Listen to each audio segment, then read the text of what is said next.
All right. So again, good morning and thanks for being on What's Working Wednesday.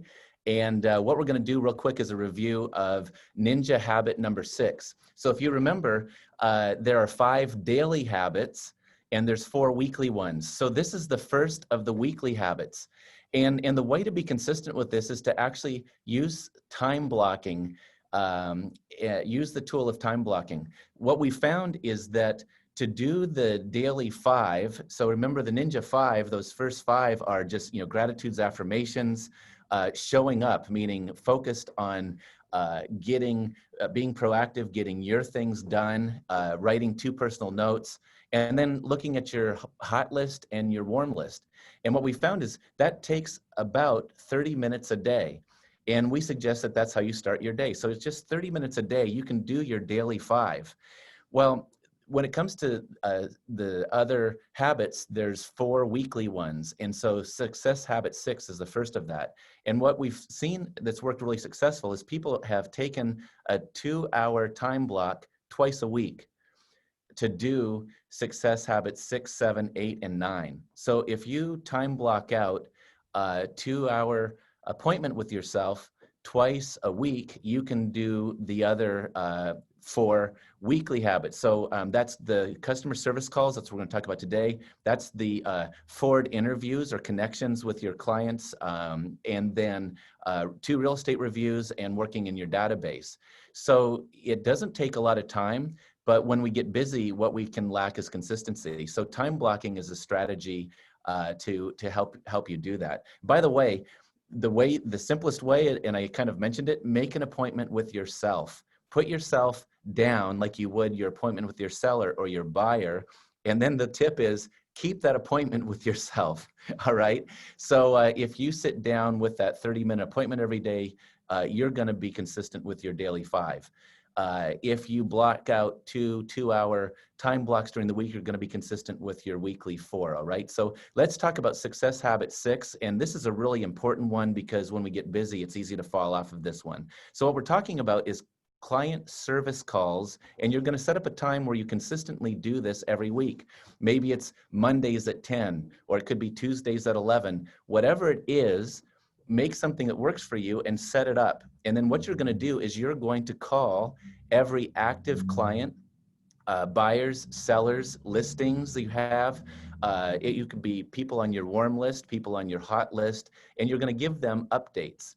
So when you are consistent with this, there's some benefits to you that really have big payoffs. One is you create what we call fabled service.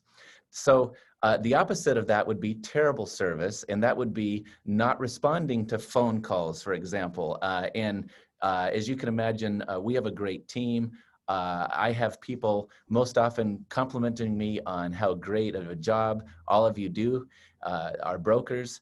If ever somebody's upset, it's because they aren't hearing from their agent. That doesn't happen a lot, but in our industry, it happens too often. And so that would be bad service.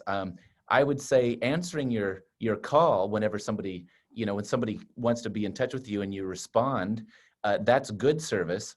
But what would happen if you had fabled service? So the idea there is what would happen if your clients never had to call you to find out what was going on? That because you proactively called them every week and gave them updates, they had no reason to need to call you.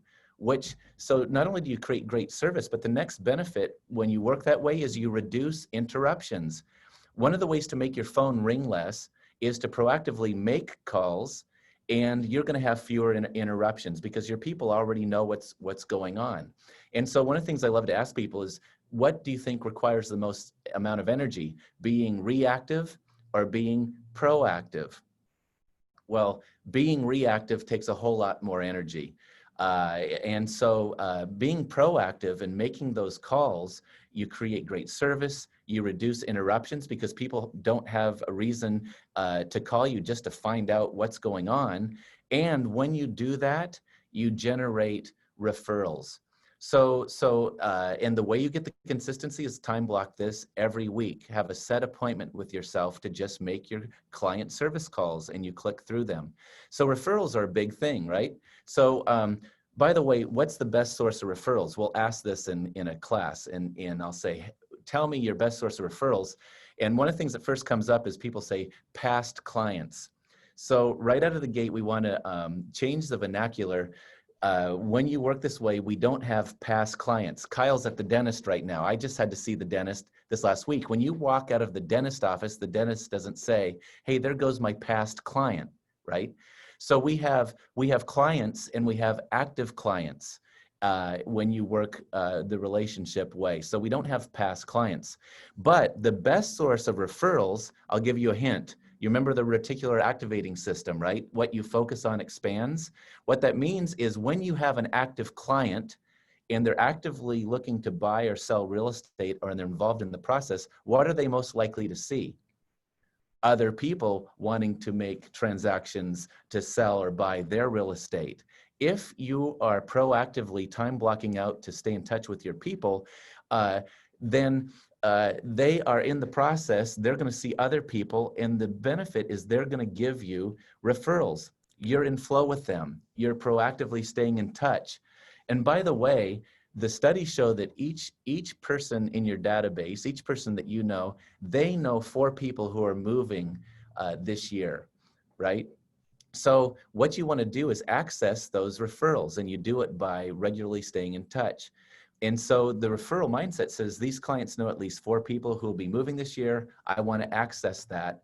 And realizing that your next transaction is embedded in the one you're doing right now. So the saying is, my next transaction is embedded in this transaction. So when you proactively stay in touch, you can access those. One of the new slides that I love that Larry Kindle came up with, and it really makes a lot of sense, was that having referrals is really about accessing your people's carousels. So I remember writing these when I was a kid. It's still fun sometimes to jump on one, but think about a carousel. And you go round and round with once it starts, you're kind of going round with the same group of people. So you have a carousel for your family and friends that you most commonly are with. And that's one carousel. You also have a carousel of people that you work with and your clients do. And you also have a carousel of people that you do fun things with. So for example, I love to golf. I've got some golfing friends that I don't work with, right? And they're not in my carousel of family and friends either. And I have some people that I work with that I don't golf with, right? So we all have these carousels, your clients does. And so what we want to do when we have those customer service calls, when we make them, we want to make sure we access these carousels, and that's a way to access those referrals. So referrals are built on relationships, right? And relationships are built on flow. And so proactively doing customer service calls is a great way to do that. So just make sure when you call people that you use the simple 5-step calling process. So just a quick review. So of course it's, Michael Fanning was just over in Lake Chelan, so I could give you an example of what this would look like if I called Mike, and if Michael Fanning was a client of mine, and I was touching base with him, I would do something like this. I would say, hey, Mike, how's it going? Do you have time for a chat? He'd say yes. I'd say, hey, I just saw you were in Chelan. So we do go to a Ford item. I just saw you were in Chelan with the family. How was that over the 4th of July? He'd say, oh man, Doug, it was amazing out on the boat. I'd say, were you there with friends? And he said, yeah, we were there with friends. It's like, do you guys go every year? Is this a common trip? And we talk about that just briefly. Now, what that opens the door is to access his carousel of friends and family. Michael will say, hey, Doug, actually, we do come over quite a bit. My friends mentioned they want to actually buy a home in Lake Chelan. And it's like, oh, that's great, Mike. Do you know if anybody's helping with them, with that yet? And he says, no. So I said, well, hey, could you connect me? I'd like to make sure I set them up with a great professional over in Lake Chelan to take great care of them in finding their vacation home. And Michael says, great, I'll send you their contact, right? So I say, hey, Michael, the reason for the call, let's pretend Michael's my buyer. I say, hey, the reason for the call is your property just appraised at value. I was just talking to your lender. It appraised at value. Good news, it sounds like they have everything you need. You're moving forward to closing. Do you have any questions? Michael says, no, that sounds good. That's exciting.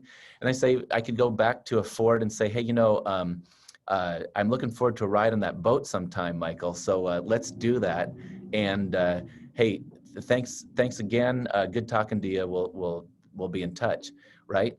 So the reason I put this out there is when you make your calls, what a lot of people do is they just use 1, 3, and 5.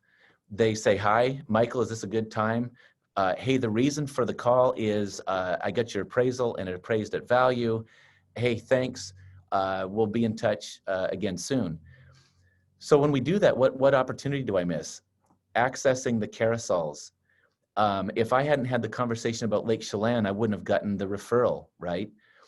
So when we talk to people about that, we access common ground, we access those carousels. And by the way, this doesn't need to be a lot of lengthy call. It can take 2 to 3 minutes. And but I think it's important to just touch base with people in their lives and whatever's appropriate. So that's a review of the 5-step calling process. The key is to make your customer service calls, time block that out consistently every week, and you're going to create fabled service. You're going to minimize, any interruptions, and you're going to generate some referrals. All right. So that's what we've got for that reminder. And thanks for being on this episode of What's Working Wednesdays. All right. Any questions on that, you guys? I always know when I put people to sleep. Hey. I thought I'd show my face. Thanks. That was great, Doug. Well, good. Those are just quick little tune-ups. We'll do them from once in a while. And so, hey, I see. Thanks for the chat out, Kyle. I do have one question, actually. Yeah. Do you have any? It's tricky to. I can get stuck in Ford, like where it takes longer than it should. You have any suggestions on that? Yeah, so somebody had said that they're like, my clients are busy and they're these business people. And so, they don't want to talk about, this, that, or the other. I have a client who's like a doctor and I don't want to bother him with personal things. And so I said, well, okay, great. Would you kind of role play with me? Just, and I said, so, call your doctor, say, hey, doc, hey, do you have just a few minutes to chat? He says, yes. I say, hey, I was just thinking about you with what you're going through in your profession. Is everything okay? How are you doing? He's like, oh man, thanks for asking, Doug. It's crazy around here at the hospital right now. He could talk about that. And so it's just touching base. I'm accessing his work carousel, right? But I'm talking about how he's doing. Then I'd say, hey, real quick, hey, the reason for my call is your appraisal's in. And then I could say, hey, it's been a while since we touched base. Let's grab coffee soon. It'd be fun to chat a little bit more. He says, hey, thanks, Doug. And I say, yep, we'll talk to you again soon. So this isn't to get into a big, long drawn out, but it's to connect with them in the way that you know who they are and to check and see, hey, how's the family? How's job? It won't be, it'll be very comfortable for them because they get to do the talking. So if I'm doing the talking and I'm talking about what I did over the 4th of July, that could ramble on. And so if you're interested in them, you ask questions, and then you can play off the cue of how responsive are they, right? In terms of, and you could just, hey, that's great. And then you could just go, oh yeah, so the reason for my call, and what we found when you use those forward conversations, make the first forward about something in the past. Hey, I saw you were just in Lake Chelan. Make the last forward about something in the future. Hey, let's get together for coffee, or let's play pickleball soon, right? I know you playing pickleball. Let's, whatever it is in how you know this person. But when we take time to connect, that's when we generate the referrals. And versus just going, hi, hey, the reason for my call is, and goodbye. And they found this works great with all personality types as well. So what if it's a person who tends to ramble on, and so they, like I had a recent client, she's super talkative, and so the connection part wasn't, it was great. It's just that she's telling me a lot and I maybe have to limit the time. Yeah, well, so a really test on that, there's two things. One is if you're proactively calling people every week, there's not as much to catch up on. And so you shorten the calls by being consistent of reaching out to people. The second tip on that is to just say, hey, look, I've got an appointment coming up, so let me get right to the reason of this call. And hey, maybe we can finish this conversation again sometime soon.